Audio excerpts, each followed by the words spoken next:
क्या आप जानते हैं कि इंटरनेट का एक बड़ा हिस्सा है जिसे आप केवल गूगल द्वारा नहीं ढूंढ सकते हैं? वास्तव में खोज इंजन कुल इंटरनेट का लगभग 10% हिस्सा हो सकता है।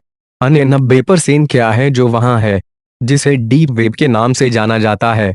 डीप वेब ऐसी कोई भी वेबसाइट है जिसे सर्च इंजन द्वारा अनुक्रमित नहीं किया जा सकता है। जब आप उदाहरण के लिए गूगल पर कुछ खोजते हैं, वास्तव में इंटरनेट का एक सूचकांक खोज रहा है, क्योंकि गूगल खोज इंजन को वेब क्रॉलर सॉफ्टवेयर का उपयोग करने में सक्षम पाया गया है। कभी कभी एक इंडेक्स वेब पेज खोजने के लिए मकड़ियों के रूप में जाना जाता है। वे पहली बार में कुछ वेब पेज खोजते हैं और फिर वे उन वेब पेजों के लिंक को अन्य वेब पेजों और इसी तरह आगे तक का अनुसरण करते हैं, जब तक कि उनके पास इंटरनेट की एक सुंदर सूची न हो। हालांकि कुछ चीजें हैं जो उन क्रॉलरों तक नहीं पहुंच सकती हैं। तो इंटरनेट नशीली दवाओं के हथियारों की हत्या के इस नापाक बीजपूर्ण हिस्से में क्या है? ठीक है, हाँ, लेकिन यह आपके बैंक खाते और लाइब्रेरी कैटलॉग का एक गुच्छा भी है।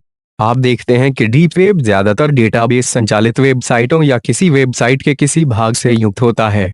यही कारण है कि लॉगिन पृष्ठ भी वेबसाइटें खोज इंजन परिणामों से छोड़ा जा सकता है, ताकि निजी फोटो एल्बम आपकी बिल को समर्पित हो। यह डीप वेब का एक हिस्सा है। हालांकि डीप वेब में अनाम नेटवर्क्स का एक छोटा सा उपसंहार है जिसे डार्क नेट के रूप में जाना जाता है। वेब और होस्ट वेबसाइटों को गुमनाम रूप से ब्राउज करने के लिए डार्क नेट नेटवर्क मुफ्त सेवाओं का उपयोग करते हैं।